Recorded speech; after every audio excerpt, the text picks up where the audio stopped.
Está no ar. Gente que fala. Gente que fala. Tem texto e direção geral do jornalista Fausto Camunha. Gente que fala. Reúne de segunda a sexta-feira formadores de opinião para discutir as principais notícias do dia. Gente que fala. Tem o selo de qualidade APCOM. Olá, olá, boa tarde. O programa Gente que Fala está começando aqui pela OTV, a TV da internet. Estamos ao vivo. Também nossa jornada de hoje pelas redes sociais, Instagram, Facebook, nosso canal no YouTube. Tudo no ar, tudo ligadinho para você acompanhar o nosso trabalho. Até a 13h. A gente quer você por aí curtindo, comentando, compartilhando a nossa transmissão. Faça perguntas aos nossos entrevistados de hoje, pelo 973350038, mais uma vez, 973350038. Eu sou Mauro Friesman, meio-dia em ponto agora. Vamos apresentar os nossos convidados de hoje para análise e debate dos temas por aqui propostos. Doutora Mayra Pinheiro, médica, pediatra, especialista em bioética e neonatologia. Ela coordena a Marcha da Família em Fortaleza. Doutora Mayra, inclusive, está em Fortaleza agora, nesse momento, para conversar com a gente no programa Gente que Fala. Boa tarde, doutora, tudo bem? Bem-vinda. Seu áudio fechado, doutora Mayra. Boa tarde, uma satisfação enorme estar aqui no programa com vocês, falando com o Brasil inteiro. Estou à disposição para contribuir. Muito obrigado pela presença aqui com a gente. Doutor Alex Canuto, advogado, também com a gente, formando aqui a nossa bancada. Ele é o coordenador da Marcha da Família em São Paulo. Doutor Alex, bem-vindo. Como estão as coisas? Tá tudo bem, graças a Deus. Bom dia a todos aí, bom dia ao Brasil inteiro. Obrigado pela presença. Lúcio Flávio Rocha, também com a gente, empresário, publicitário, ele é coordenador nacional da Marcha da Família Cristã pela Liberdade, está em Aracaju, capital do estado do Sergipe. Tudo bem, Lúcio? Bem-vindo. Olá, Mauro, olá a todos. Que honra e prazer estar aqui pela primeira vez. Estou muito feliz, estamos à disposição. E o doutor Antônio Fernando Pinheiro Pedro, advogado, jornalista, editor da revista Ambiente Legal. Pinheiro Pedro, bem-vindo, obrigado pela presença, sempre com a gente aqui, colaborando com os nossos temas. Tudo bem? Tudo bom, Mauro? Obrigado, é um prazer estar aqui com vocês e com um tema tão importante. Um abraço. E o nosso tema de hoje, o tema tão importante é a questão do aborto. A gente vai falar bastante a respeito deste assunto, uma hora inteira sobre este assunto aqui num debate importante com a nossa audiência, 12:02 agora. Para dizer o seguinte, olha, o Supremo Tribunal Federal começou a julgar no dia 22 de setembro a ação que trata da descriminalização do aborto até 12 semanas de gestação. O único voto registrado até aqui foi o da ministra Rosa Weber, que é a relatora da ação, e ela votou pela descriminalização. No mesmo dia, a votação foi suspensa porque o ministro Luiz Roberto Barroso pediu o envio deste tema ao plenário físico, ao plenário para o debate de forma presencial, análise de forma presencial. Porém, não há data definida para a continuidade deste debate no Supremo Tribunal Federal. Eu começo a respeito deste assunto com o doutor Alex. Doutor Alex, o que é que se debate exatamente no Supremo Tribunal Federal e como os movimentos contrários a essa proposta, a esta ação que está sendo debatida por lá, estão acompanhando todos os trabalhos? Bom, o que se debate no STF hoje é vamos dizer assim, uma tentativa do STF de legislar, de mudar a legislação. Porque a legislação brasileira é muito clara. Fala em interrupção da gravidez. Não está falando em quantos meses tem o feto, nada disso, não tem essa. Interrompeu a gravidez, e você pode até discutir quando começa a vida, tem essa discussão. Agora, a gravidez começa com a fecundação. Isso aí ninguém discute. Então, interrompeu a gravidez é crime. Acabou. Isso está escrito no Código Penal. Se você não concorda, quer mudar isso, o Congresso Nacional teria que fazer uma lei alterando o Código Penal. O STF jamais poderia fazer esse tipo de coisa, julgar contra a lei. Mas o que eles fazem ali não é aplicação da justiça. O que eles fazem é militância ideológica. São pessoas que estão ali, hoje já estiveram no cargo de ministro, de ministra, né, do STF, fazendo clara militância política, ideológica, contra a vida, né, querendo assassinar crianças, e aí vai e julga que entende que é o contrário daquilo, sabe? A lei está escrito que essa parede aqui atrás é branca, mas eu entendo que é azul. Eu entendo que a lei quis dizer que essa parede aqui atrás é azul. É isso que eles estão fazendo no STF, né? E aí houve um voto, como você bem disse, da ministra Rosa Weber, que se aposentou. Claramente foi uma coisa pessoal dela, movido por ranço, porque ela ia se aposentar, então ela quis deixar o voto, foi uma provocação que ela fez, né?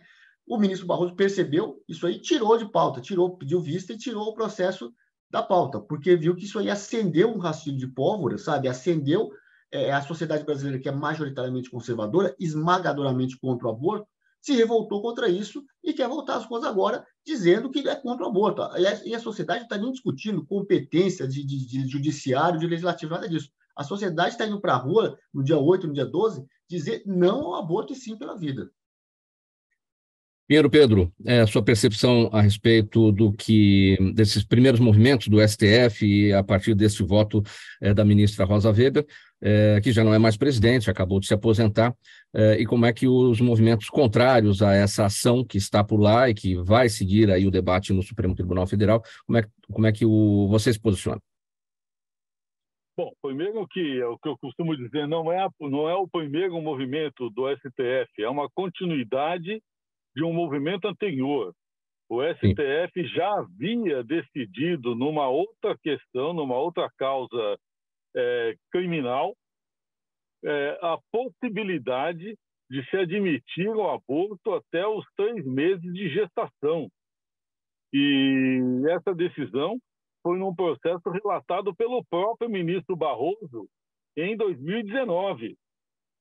Então, aquilo repercutiu muito mal, parou-se ali, informaram os magistrados, os ministros, de que o caso era especificamente voltado àquela questão, se tratava de uma moça que havia decidido pelo aborto, enfim, fizeram uma passada de pano numa decisão muito grave. Por quê? Porque foi fora dos parâmetros estabelecidos pela própria legislação federal, ou seja, praticamente naquele momento o Supremo Tribunal Federal estava legislando. E agora ele retornou.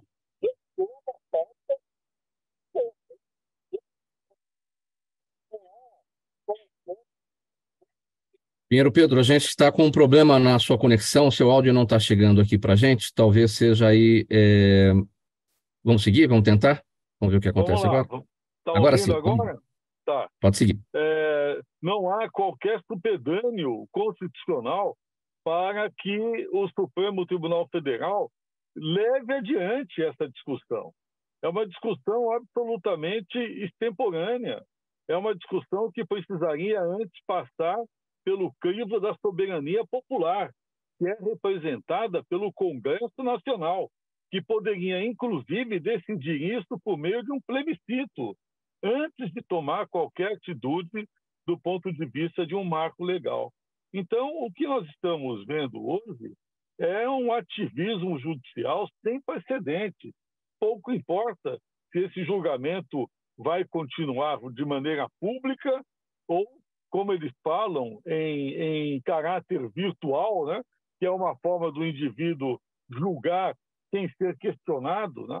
E o que acontece com isso é que nós estamos hoje vivendo um verdadeiro golpe de Estado, né?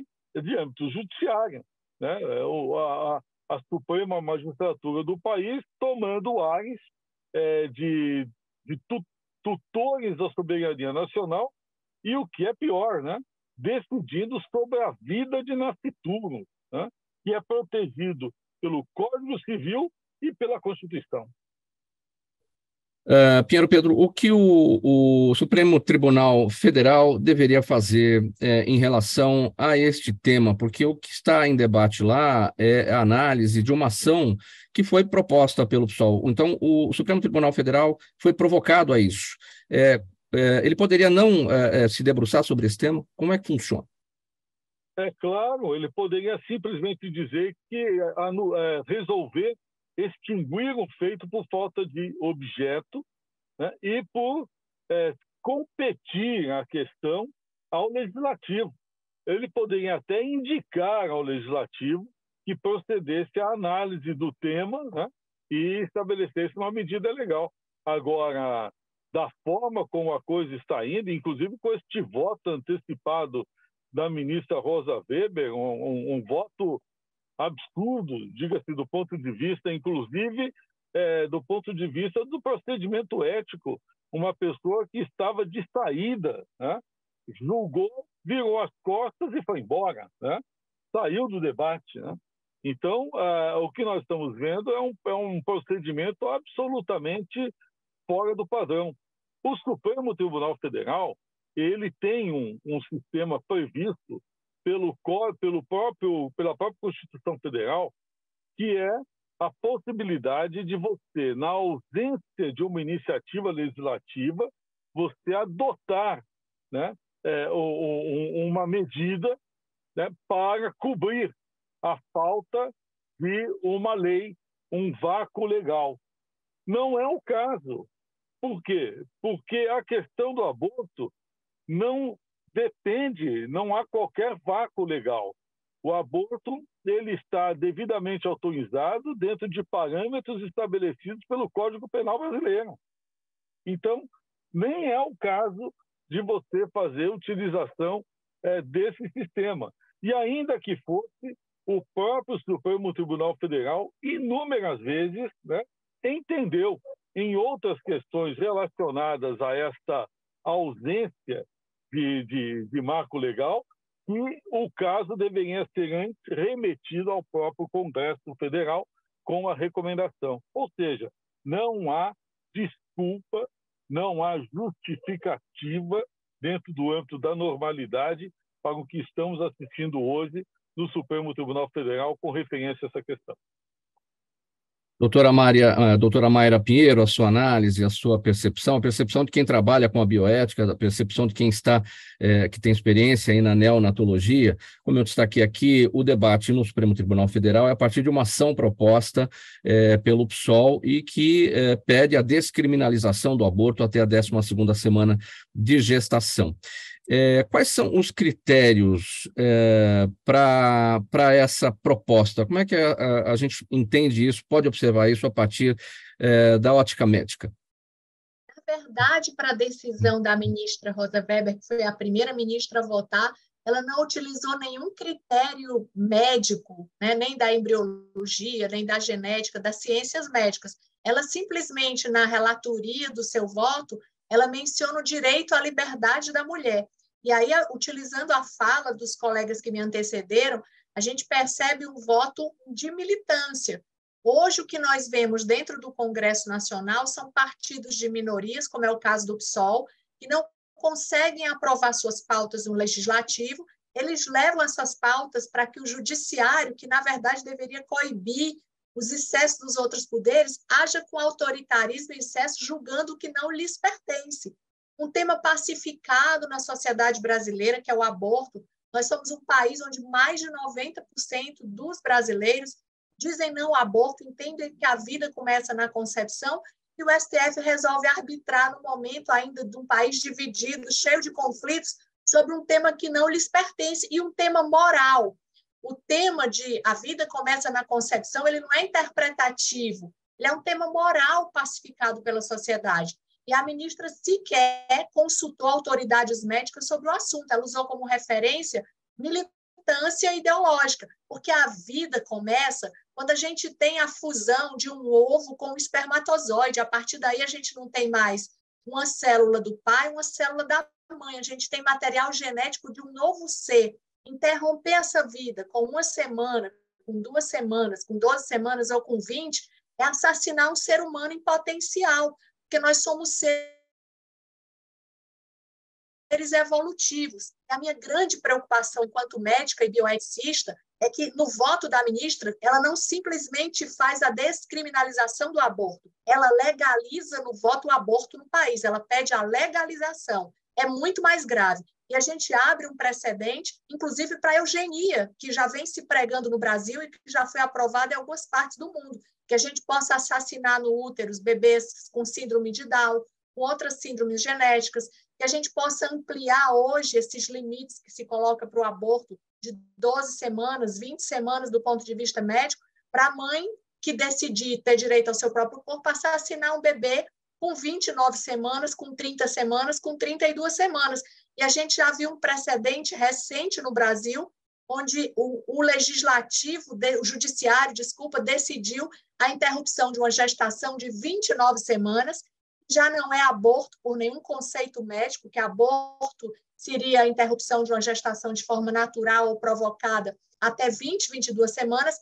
Esse bebê foi assassinado por uma decisão judicial. Já não era mais um embrião, já não era mais um feto, era um bebê que tinha todo o potencial de ter sido feito o parto cesáreo, o bebê ter sido colocado numa UTI neonatal, ter saído de lá e ser um cidadão. Então, a gente está vendo uma aberração, e a ministra diz que não encontra nenhum respaldo médico, nem religioso, para justificar que seja tirado o direito da mulher. Então, ela deixa de reconhecer que a vida do embrião é a vida de um novo ser humano, e isso é uma tristeza, é deplorável.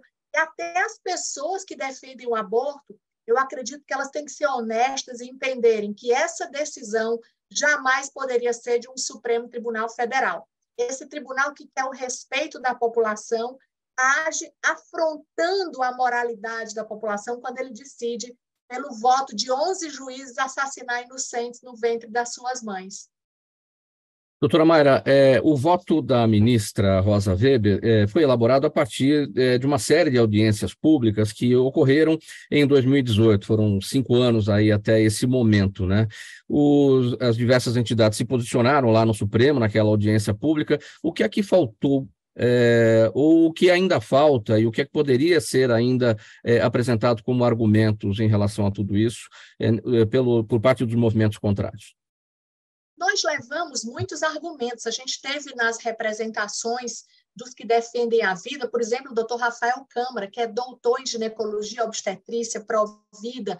Rafael tem uma história de gestão pública, foi secretário do Ministério da Saúde, publicou o primeiro manual de abortamento seguro no Brasil, estabelecendo critérios para aqueles abortos que são legais e para acolhimento público das mulheres que queriam fazer aborto, para dar segurança a elas. Mas os ministros parecem ouvir somente a militância. O que eles justificam quando vão dar os seus votos ou quando vão se colocar publicamente dando sua opinião sobre o aborto, eles alegam que a militância alega que o aborto é uma questão de saúde pública no Brasil e não é. Um problema de saúde pública, quem é gestor tem que ter consciência disso e falar a realidade sem mentiras. Problemas de saúde pública são aqueles que acarretam milhares de mortes, danos epidemiológicos, que provocam epidemias, são casos das infecções, pandemia por Covid, Zika vírus, aborto no Brasil, os números reais, e aí a gente precisa falar sobre a militância que traz sempre nas suas entrevistas, nos acessos que tem à imprensa, números mentirosos, eles colocam no cômputo dos abortos até os abortos espontâneos, e 10% a 15% das gestações normais vão evoluir para abortos espontâneos. Esses números não podem ser colocados nos números dos abortos provocados, que podem causar dano, sim, às mulheres, quando feitos de forma clandestina, em locais inseguros. Mas até nisso existe uma militância que mente, que deturpa esses números. A ministra colocou também no seu voto que nos países onde o aborto foi legalizado, houve uma diminuição das mortes maternas e uma diminuição do número de abortos. Isso não é verdade. Nós fizemos uma revisão das estatísticas, eu e o doutor Rafael, dos países que já aprovaram aborto, houve um aumento do número de abortos, inclusive um colapso do sistema de saúde, porque ao invés das unidades públicas atenderem mulheres em gestação que iam ter parto normal ou cesárea, as unidades ficaram repletas de mulheres que estão utilizando o aborto como uma prática anticoncepcional. Eu engravidei, eu não quero mais esse filho, eu vou tirar.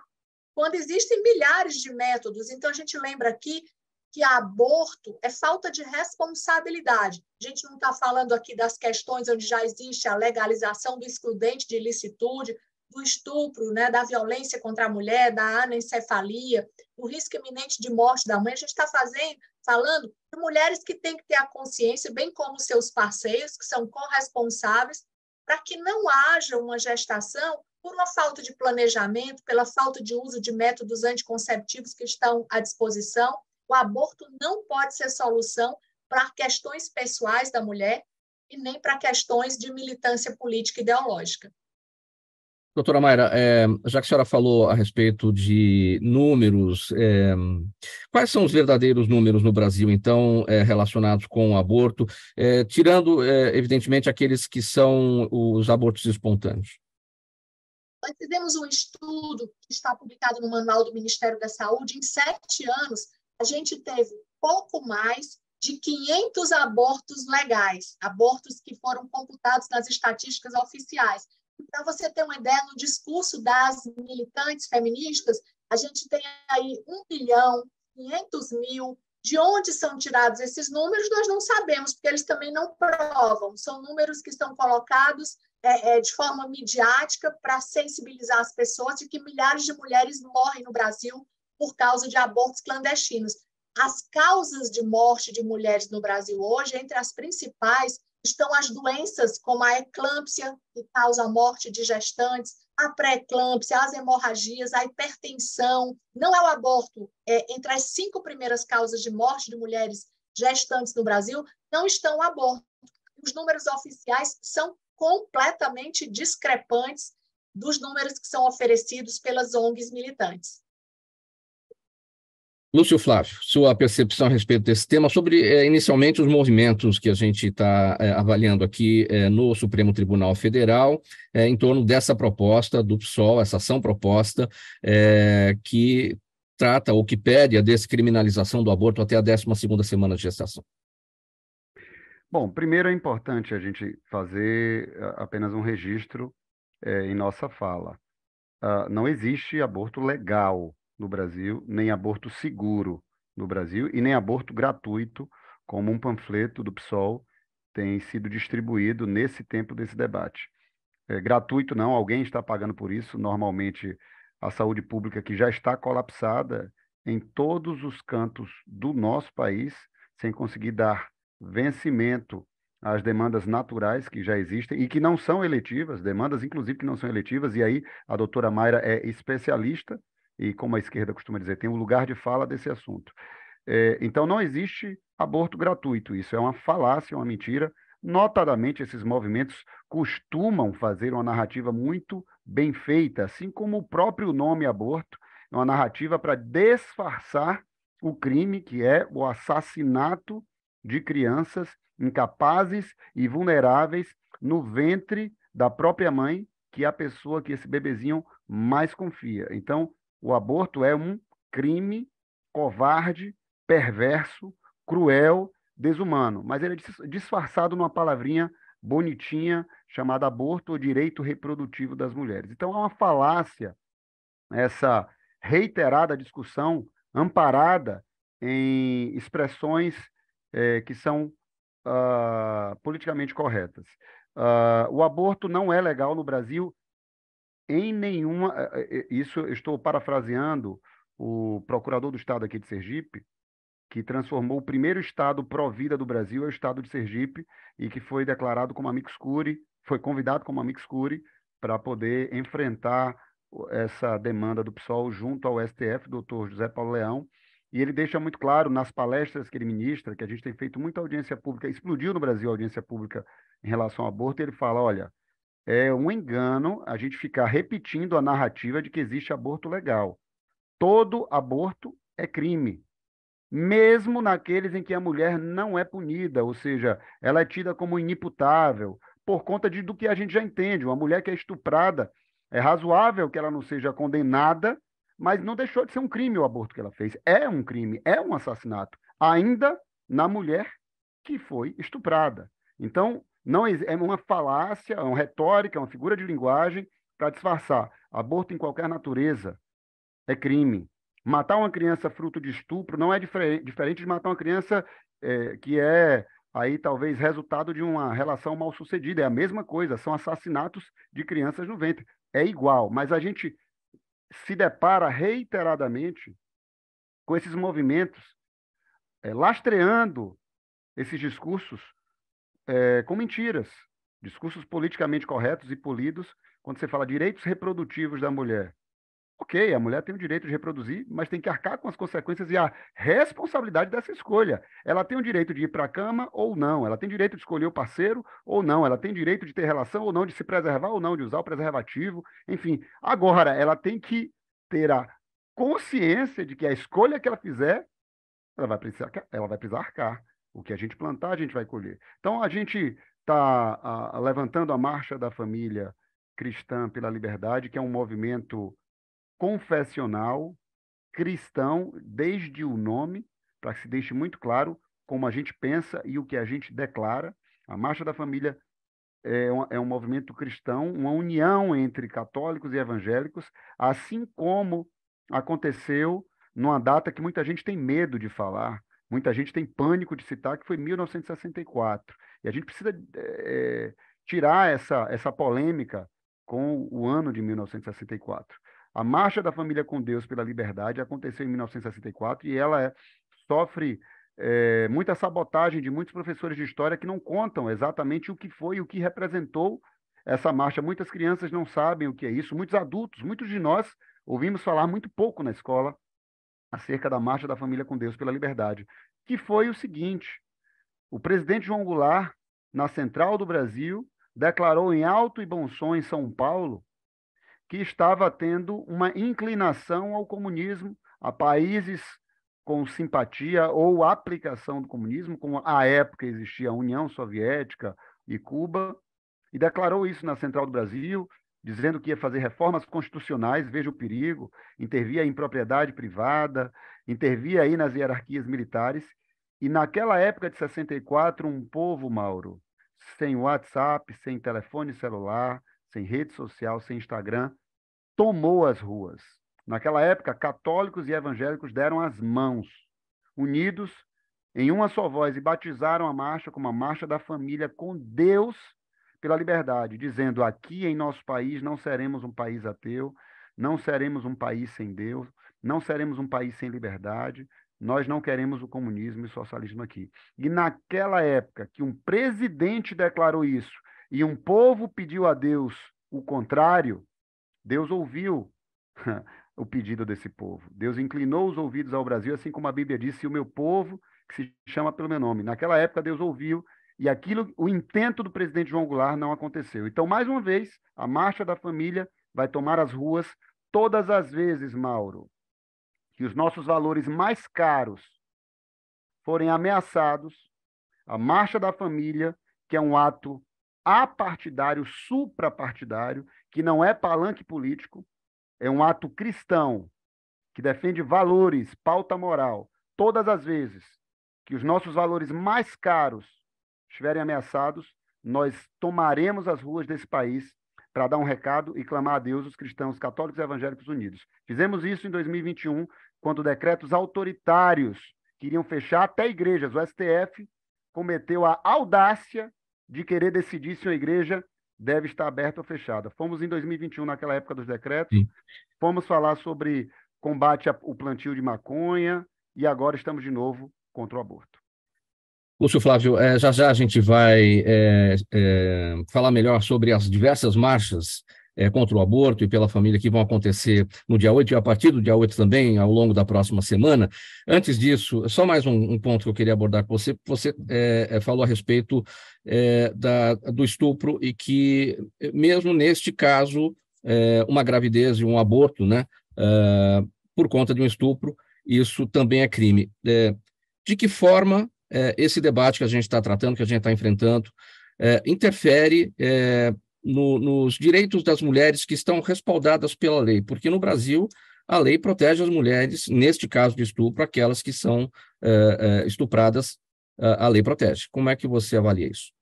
Veja, eu reitero o que você falou, dizendo: a lei trata como uma espécie de inimputabilidade, porque o dano que ela sofreu ao ser vítima de um crime tão canalha e covarde como é o estupro, já é uma pena por demais agressiva.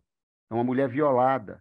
Então, compreendendo essa situação, é que não se aplica uma punição, uma punibilidade acerca desse crime. Mas isso não quer dizer que este aborto foi legal, ou foi autorizado, ou que não foi um assassinato. Sim, foi. Necessariamente, foi um crime oriundo de um outro crime, que é o aborto.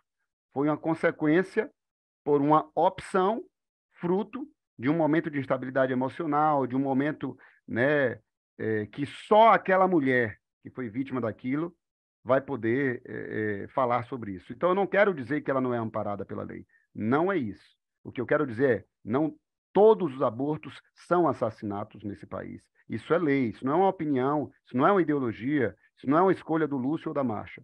Todos os abortos no país chamado Brasil, na Constituição que hoje nos rege atualmente, todos eles são crime. Acontece que existem alguns casos e que não há uma previsão legal de punibilidade, são como considerados inimputáveis por questões óbvias. Ninguém vai prender uma mulher porque ela, lamentavelmente, infelizmente, escolheu pelo aborto, fruto de um estupro. Mas nós temos casos lindos de histórias de mães que optaram pela vida e optaram por, inclusive, não dar a adoção a essa criança, mas criar essa criança mesmo que vítima de um aborto. O que nós falamos sempre, sabe, Mauro, é o seguinte: o aborto ele não apaga um estupro. O aborto ele não deleta. Ele potencializa ainda mais todas as sequelas psicológicas de um estupro. O aborto não é a solução do estupro. Então a gente mata quem não tem culpa por conta de um irresponsável canalha, de um bandido, de um vagabundo que invadiu a intimidade de uma mulher. Então a gente está sendo completamente desmedido, inclusive no que se refere a Código Penal. O nosso país chamado Brasil não tem pena de morte. Não tem pena capital. Para o pior crime do Brasil, não tem pena capital. Mas aquela criança estaria sendo submetida à morte. Doutor Alex Canuto, como fazer para que a severidade da lei garanta o não abortamento? E mais do que isso, como fazer com que a severidade da lei acabe com a cultura do estupro? Seu áudio fechado, doutor Alex. A gente faz isso aplicando a lei. Hoje, a lei no Brasil é aplicada assim, de uma forma muito controversa. Inclusive, tem um artigo do Jorge Guzzo na Gazeta do Povo dizendo o seguinte: a gente já sabe que no Brasil sempre houve uma diferenciação na aplicação da lei para rico, para pobre, a lei sempre foi mais rígida com o pobre, e hoje tem uma diferença que é muito mais diferente do que essa, que é o seguinte: lei para pessoas conservadoras e lei para revolucionário. Para revolucionário não existe lei. Eles fazem quebra-quebra e não acontece nada. Vai você quebrar uma vidraça na rua, você vai ser responsabilizado. Né? A turma que fez o quebra-quebra do Rio de Janeiro pegou 17 anos de cadeia. Homicida não pega isso. Corrupto, a turma lá da corrupção, do Petrolão, do Mensalão, era 6 anos, 7 anos, 8 anos, 9 anos, e 17 anos porque os caras quebraram vidraça lá em Brasília. Né? Então, assim, você não aplica a lei. Você já viu alguma aborteira ser punida no Brasil? Eu não conheço. Pode ser que tenha, mas eu não conheço. Porque aí vão chegar lá, a lei muito provavelmente não vai ser aplicada porque pessoas do Judiciário, do Ministério Público, da Defensoria vão agir como militantes, não como operadores do direito. Eles estão muito mais preocupados com a militância, eles esquecem o direito. O direito só serve assim para quando coincide com a vontade deles, aí eles usam o direito para argumentar, está na lei, blá, blá, blá, blá. Quando não é, eles fazem o contrário da lei, com as teorias mais estapafúrdias, né? É a tal do principiologismo. O princípio do direito da mulher. Então, por razão do princípio do direito da mulher, ela não pode ser punida. Peraí, mas a lei está dizendo o contrário. Aí começa com essa história de princípio, de doutrina. Não, porque segundo um pesquisador, não sei o quê, um militante que escreveu lá com um diploma de direito na mão, escreveu qualquer coisa, segundo a fonte ali do direito, e começa a fazer o contrário, até você conseguir mudar a lei no Congresso. A hora que muda a lei no Congresso, tá vendo? A lei mudou. Mas antes eles já estavam aplicando, eles não ligam para a lei. Assim, quem tem, vamos dizer, o caráter de descumprir a lei reiteradamente, vai descumprir. E se por acaso a lei coincidir com o que ele está querendo, ele usa a lei. E essas pessoas entraram para o Judiciário, entraram para o Ministério Público, entraram para a Defensoria, entraram para o Congresso Nacional, chegaram ao Supremo Tribunal Federal e fazem isso. Fazem militância política. Direito, esquece, o Brasil não tem lei. O Brasil vive uma insegurança jurídica absurda, que tem reflexo em todas as áreas da vida. Afasta investimento do Brasil. Nenhum estrangeiro vai botar dinheiro aqui porque não tem segurança. né? Não tem segurança para atuar no mercado aí, vai tomar calote Adidas, você não compra do caloteiro, vamos invadir sua casa. Como é que você investe, por exemplo, em imóveis, vai alugar um imóvel, o inquilino não paga, e você não consegue tirar dali, é prejuízo, alguém paga, não é que ninguém paga. Quem paga? Todos os outros honestos acabam pagando essa margem aí que você tem que precificar do caloteiro. E isso é para tudo, inclusive para a questão de aborto. Se não é punido, não acontece nada, então as pessoas vão continuar praticando aborto, vão continuar matando crianças no ventre da mãe. E agora a esquerda, infiltrada em vários casos, quer facilitar esse tipo de aborto, declarando que agora você não precisa nem se preocupar em esconder, pode fazer abertamente. É o que eles estão querendo, é o que eles estão dizendo com esse voto da ex-ministra Rosa Weber. Então, assim, eles não têm legitimidade para isso, porque quem tem legitimidade é o Congresso Nacional, que foi votado, que expressa a vontade do povo. Aí, outra teoria estapafúrdia, até de um outro ministro que ainda está lá, é a tal da inconstitucionalidade por omissão. Né? Ele fala o Congresso está sendo omisso na questão do aborto. O Congresso não está sendo omisso. O Congresso disse, não, eu não vou mudar a lei. Eu entendo que a lei atual é adequada. Então, eles acham assim, o Congresso é obrigado a fazer o que eles estão querendo. Isso é para a questão do aborto, para a questão das drogas, para a questão do casamento homossexual. Ele falou, o Congresso não legislou, mas não quer. A Constituição está dizendo, o casamento, a família é homem e mulher. Ah, eu não concordo com isso. Então, trabalha para mudar a Constituição. Consiga o voto de 3/5 dos deputados e senadores e mude a Constituição. Só que eles estão dizendo, não vou mudar. Ah, então você está sendo omisso, você não está fazendo... Peraí, a gente tem que fazer o que 1% de radical, de extremista, de maluco está querendo. Esses sim são os verdadeiros genocidas, querem matar um monte de criança no ventre da mãe, são os Herodes do século XXI, matar criança. A gente tem que fazer o que eles querem, senão é omissão, não é omissão. O Congresso está dizendo um sonoro não a isso, porque a sociedade lá atrás já disse não a isso, elegeu parlamentares que dizem não, e os parlamentares estão dizendo não, e aí eles querem chegar na canetada e mudar. Jogar no lixo a democracia, o que ainda resta de democracia no Brasil, que nós não vivemos mais numa democracia plena. O Brasil hoje é muito mais próximo a uma ditadura do que a democracia. E prova, eu não conheço uma ditadura que não seja assassina, e a forma de assassinato da ditadura atual é, por exemplo, começar matando as crianças dentro do ventre da mãe. Pinheiro Pedro, nesse raciocínio do doutor Alex Canuto, a própria ministra Rosa Weber, no voto dela, ela apelou para que o Congresso e o Poder Executivo elaborem, implementem um sistema de justiça social reprodutiva. Como é que você avalia, Pinheiro Pedro? Na verdade, é puro proselitismo, Mauro, proselitismo. Quando o Código Penal estabelece as condições em que se admite o aborto, ele estabelece lá, na hipótese do estupro, na hipótese de risco para a mãe, e admite também no caso da hipótese de bebê do nascituro estar anencéfalo, né? Porque considera-se o indivíduo sem cérebro como a morte cerebral, ou seja, ele não tem a condição de se desenvolver, né, em condições normais, inclusive para raciocinar. Fora dessas três hipóteses, não há hoje na estrutura legal brasileira outra condição de se admitir o aborto.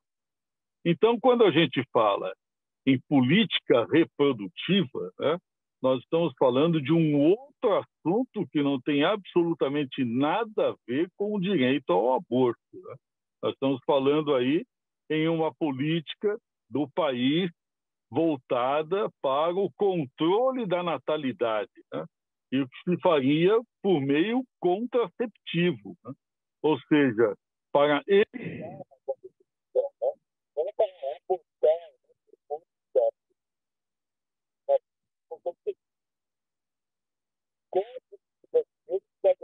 Pinheiro, novamente problema com a... Agora sim, agora retornou. Pode seguir. Ok. O próprio Código Civil protege a vida do nascituro, ou seja, o nascituro, ou seja, aquele que ainda está dentro do corpo da mãe, ele tem proteção, né, legal. Então, é muito claro hoje a situação legal estabelecida no Brasil.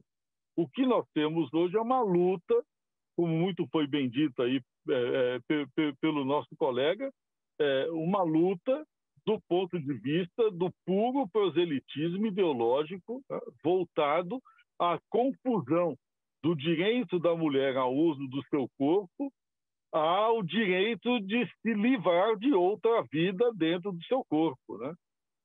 É completamente equivocada essa posição.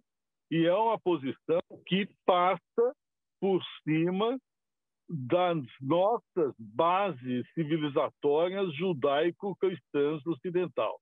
Há, na verdade, uma preocupação muito clara com essa discussão toda, e não é de hoje, é uma discussão que vem desde o início do século XX, desde a Revolução Bolchevique na Rússia, né, de se combater a civilização judaico-cristã ocidental, considerada como base da estrutura familiar, condenada pelo marxismo, né, começando essa discussão pela liberação do aborto. E há uma coisa muito interessante colocada pela doutora Mayra, que diz respeito ao que ocorreu na Rússia. Quando liberaram o aborto, ele, em seguida, passados 2 anos, passou a ser de novo proibido na então União Soviética Comunista. Por quê?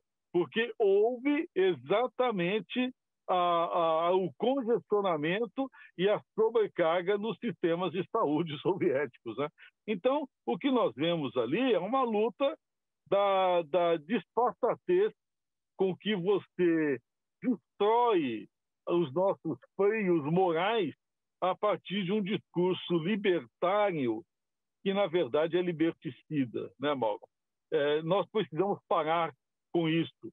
E, infelizmente, temos hoje no Brasil a pior judicatura da história do judiciário brasileiro, né, agindo contrariamente aos interesses da nossa legislação.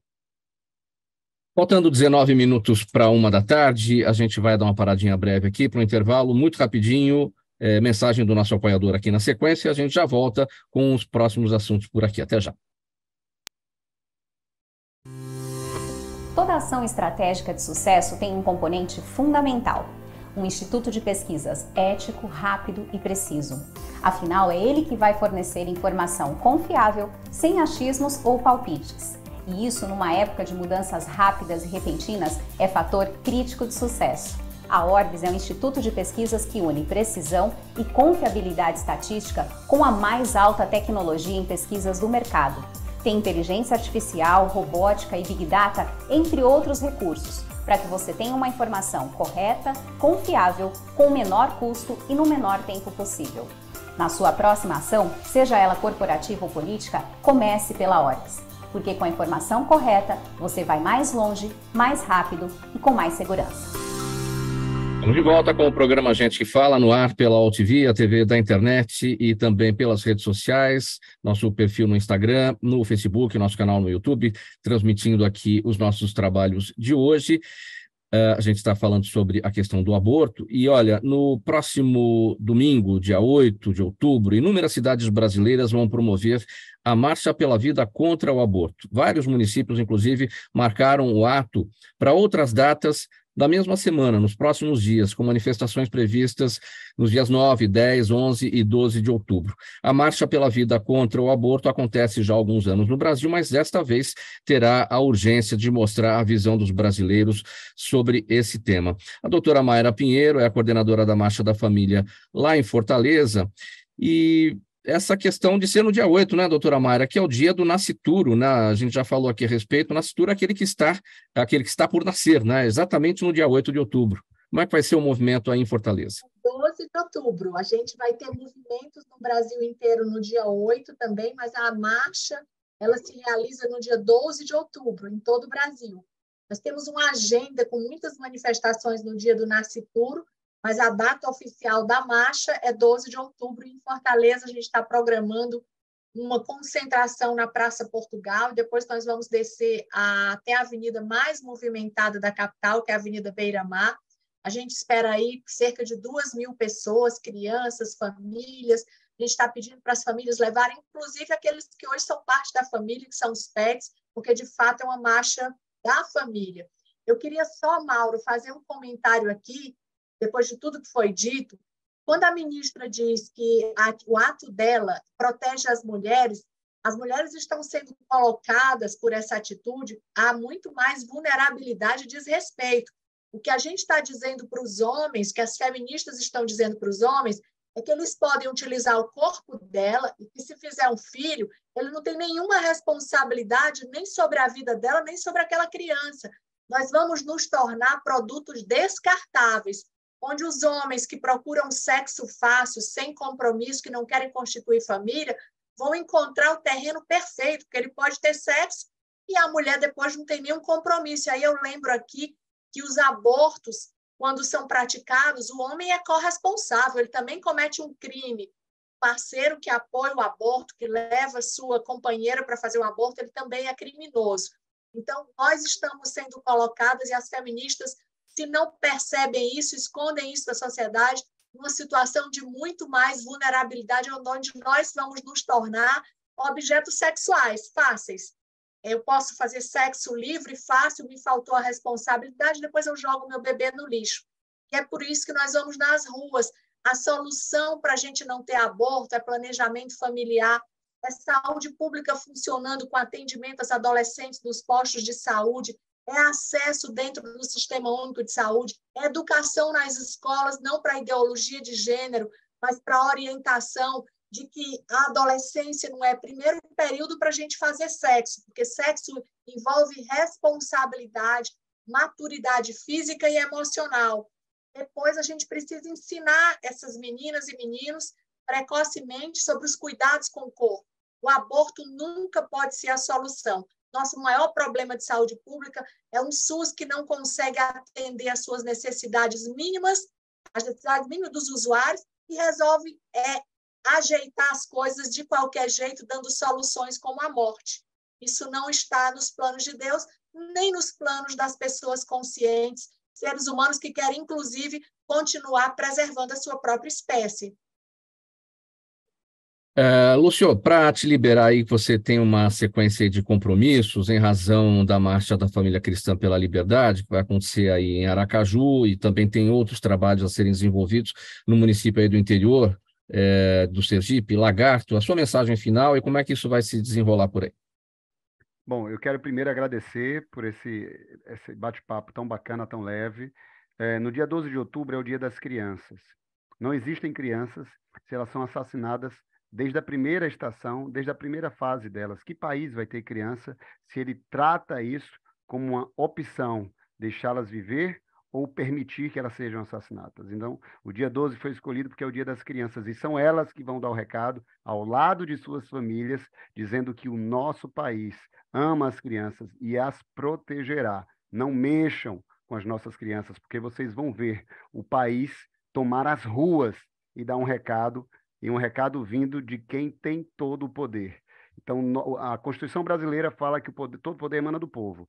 E esse povo que vai estar saindo às ruas, ele vai dizer que nós temos um outro Supremo. O nosso Supremo é o Senhor. E é esse recado que eu quero deixar para vocês, que todo o povo brasileiro, nessa oportunidade do dia 12, que é o Dia das Crianças, vá às ruas pacificamente, com a sua família. Nós somos ordeiros, somos pacíficos, iremos estar com as nossas famílias para dar o recado que nós somos verdadeiramente e legitimamente em defesa da vida. Muito obrigado por essa oportunidade maravilhosa e que Deus abençoe todo mundo que está nos assistindo e a vocês também.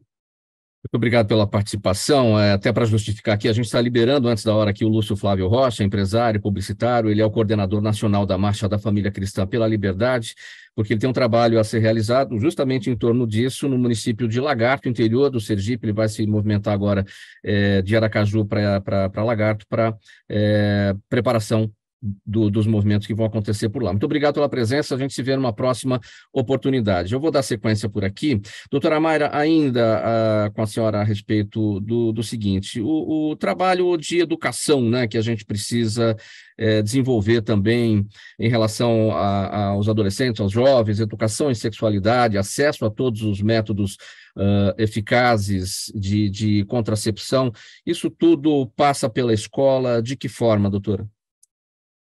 Nós temos dentro do SUS, Mauro, na atenção primária de saúde, que é uma das secretarias, inclusive do Ministério da Saúde, programa desenvolvido para as escolas de educação sexual. E nós vínhamos fazendo isso nos últimos 4 anos, publicamos várias portarias que protegiam as mulheres, criamos o Manual do Abortamento Seguro e garantia aquelas mulheres que chegavam nos hospitais querendo abortar o acolhimento, a possibilidade da gente ver o bebê nascer de parto cesárea sem cometer um crime, colocar os bebês que já tinham mais de 22 semanas para adoção depois de eles saírem das UTIs. Mas nas escolas existe um trabalho do governo federal que deve ser preservado, ele não pode ser ideológico, não pode ser política de governo, é política de Estado. A gente tem dentro do Ministério da Saúde um setor que trata só da educação, é o saúde na escola. Nós precisamos voltar a agir dentro das escolas, não como militância,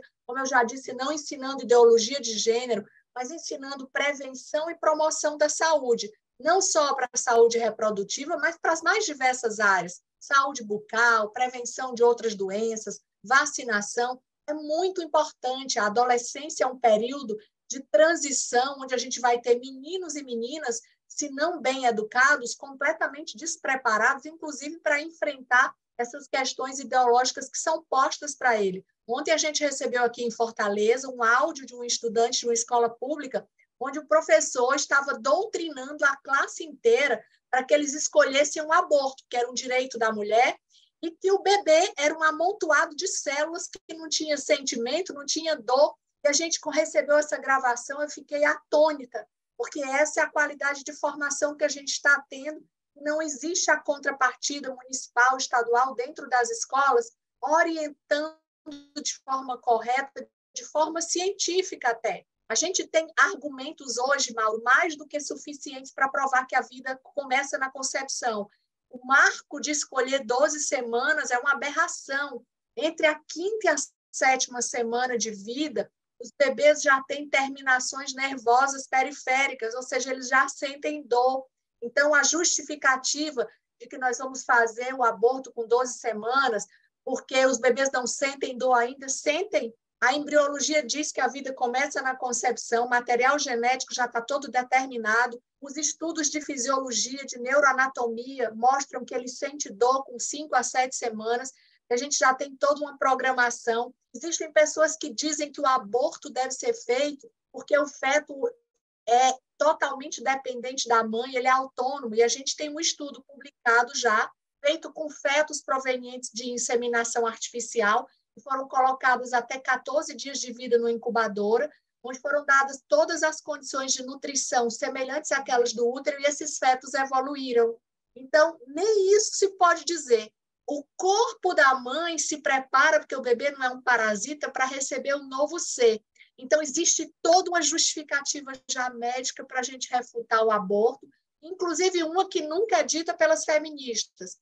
Já existem 15 estudos publicados internacionais mostrando que existe uma associação entre aborto e câncer de mama. Mulheres que interrompem a gestação mantêm suas células mamárias e a gente tem altos níveis de estrogênio e progesterona produzido. Quando esses níveis são interrompidos com a retirada de um bebê, as células continuam lá e elas são potencialmente células que podem desenvolver câncer. Isso não é dito para as mulheres também. Nem é dito que elas podem, durante o aborto, ter mais danos à saúde mental, ter riscos à saúde reprodutiva para outras gestações. É sempre colocado de forma romântica, meu corpo, minhas regras, e essas regras podem causar muitos danos à vida mental, emocional e física das mulheres. Doutor Alex Canuto, temos uma pergunta aqui da audiência, ela vem aqui do Jaime, do Jardim Bonfilhole, aqui em São Paulo. Obrigado aqui pela participação sempre com a gente, Jaime. Ele pergunta o seguinte: por que em alguns países de forte presença conservadora e religiosa, como a Itália e toda a Europa, diz ele aqui, o Jaime, o aborto foi aprovado e está em vigência? Bom, tem que ver cada país, a situação que aconteceu, né? Nem a Europa não é tão conservadora assim, né? Lá não varia muito de país para país. Alguns países como a Itália, como a Polônia, como a Hungria, são mais conservadores. Em geral, os países do leste europeu são mais conservadores, né? Quem conheceu o comunismo de perto sabe o mal que é isso aí, e quem não conheceu fica falando besteira, falando do que não sabe, né? Com algumas exceções. A Itália realmente tende a ser mais conservadora. E onde eventualmente o aborto passou, até mesmo aqui no continente americano, a sociedade norte-americana é também conservadora, mas lá existem essas iniciativas dos revolucionários, porque eles não conseguem aprovar pelo Congresso Nacional, pelos parlamentos dos respectivos países, e aí via Suprema Corte, via decreto, às vezes fazem muita coisa via ONU também, um pessoal que não é votado por ninguém, que ninguém conhece e tal, vai lá e, numa canetada, diz que entende que pode se abortar e aí se aprova o aborto por aí, não pelo voto da população, que é representado nos parlamentos. É um mecanismo muito semelhante ao que estão tentando aplicar aqui no Brasil. Sim. Pinheiro Pedro, vamos caminhar aqui para o nosso encerramento, sua mensagem final. Você quer fazer algum comentário também em relação a essa pergunta aqui do Jaime, já que a pergunta aqui é para o doutor Alex, você quer fazer um comentário também? Bom, é importante só dizer, Mauro, que foi precedida essa decisão na Itália de uma ampla discussão e um plebiscito, né? Teve um plebiscito na Itália, né? Eu acho que se esse plebiscito fosse feito hoje na Itália, o aborto não passaria. Naquela época, nós estávamos num período de transição na Itália, com uma forte ação majoritária do Partido Socialista Italiano, do Partido Comunista Italiano, que ainda existia. Então, tinha toda uma discussão relacionada à liberação da mulher, há uma série de discussões que hoje já foram superadas, né? E que, com certeza, se esse plebiscito fosse feito hoje na Itália, voltaria para trás. Os Estados Unidos é uma grande demonstração. O aborto já foi recolhido em vários estados norte-americanos também, né? Ou seja, de uma forma ou de outra, a lição que se tem da Europa e dos países avançados é que essa discussão nunca foi decidida por decisão judicial. Ela é precedida de uma decisão soberana do povo, por meio de um plebiscito e uma lei. O plebiscito é o caminho para o Brasil nesse momento, na sua avaliação, Pinheiro Pedro, ou até um referendo, elabora-se uma lei a respeito e para que ela seja referendada ou não, né?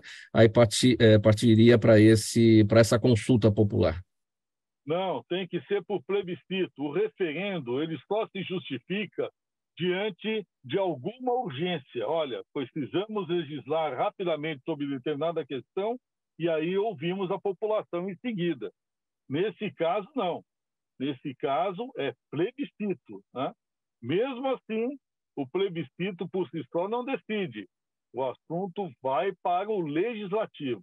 O que nós não podemos deixar é que essa ditadura do judiciário que está se formando no Brasil comece a substituir a soberania popular. Isso é absolutamente inadmissível, ainda mais quando diz respeito a uma matéria que diz respeito à vida, né, Mauro? Então, é hora de nós retomarmos os assuntos dentro das suas devidas caixinhas, né? Doutor Alex Canuto, sua mensagem final, por gentileza. Gente, a mensagem final é a população se manifestar. O Brasil é majoritariamente conservador. O Brasil é majoritariamente conservador e a população brasileira claramente já demonstrou isso várias vezes, não quer aborto e não quer nada dessa pauta progressista, dessa pauta que chama cultura woke nos Estados Unidos, cultura de lacração, não quer isso, e o aborto é um dos itens dessa agenda. Então, é dizer um sonoro não para isso, vai fazer isso em outro lugar, aqui no Brasil não. Doutora Mayra Pinheiro, sua mensagem final, por gentileza. Obrigada. O que eu queria dizer às famílias brasileiras é que assim, nós precisamos mais do que dizer que nós somos contra, irmos às ruas no dia 12 para mostrar a força que tem a população brasileira. A gente precisa fazer pressão naqueles que vão decidir por nós ou que querem decidir por nós, que o Brasil não escolheu o aborto, que a gente jamais vai escolher a morte de inocentes como caminho. Então, eu conclamo as famílias do Brasil inteiro, siga a marcha pela família oficial, procure saber onde há a marcha em cada cidade do Brasil, compareça, não encontre justificativa, porque essa é uma oportunidade única da gente dizer sim à vida, que é um direito sagrado. Sem vida não há liberdade, não há propriedade, é o pressuposto sagrado, fundamental número 1. Então, dever de todos nós, no dia 12, estarmos nas ruas, nas praças, em todas as cidades do Brasil. Muito obrigada. Muito obrigado pela presença de todos. Em nome da equipe do programa Gente que Fala, vamos colocar um ponto final aqui na nossa edição. Participaram com a gente hoje a doutora Mayra Pinheiro, médica pediatra, especialista em bioética e neonatologia, coordenadora da Marcha da Família em Fortaleza. Ela está em Fortaleza aqui para essa nossa conversa com a gente. Doutor Alex Canuto, coordenador da Marcha da Família em São Paulo, o Lúcio Flávio Rocha, que já se despediu aqui por conta dos compromissos, empresário, publicitário, coordenador nacional da Marcha da Família Cristã pela Liberdade, ele estava em Aracaju, aqui na nossa conexão, e o Antônio Fernando Pinheiro Pedro, advogado, jornalista, editor da revista Ambiente Legal. O programa Gente que Fala por aqui sempre é realização da ABCOM, apresentação minha, Mauro Friesman, pauta e redação do Pedro Schiavon, Zenilda Salvato, nossa diretora de produção, jornalista Fausto Camunha, nosso diretor-geral, e você aí do outro lado, espectador, você internauta, a razão da nossa presença aqui todos os dias. A gente volta a se ver amanhã, a partir do meio-dia, ao vivo, pela UTV, a TV da internet, pelas nossas redes sociais, Instagram, Facebook e também o nosso canal no YouTube. Uma boa tarde para todo mundo e até amanhã. Tchau, tchau.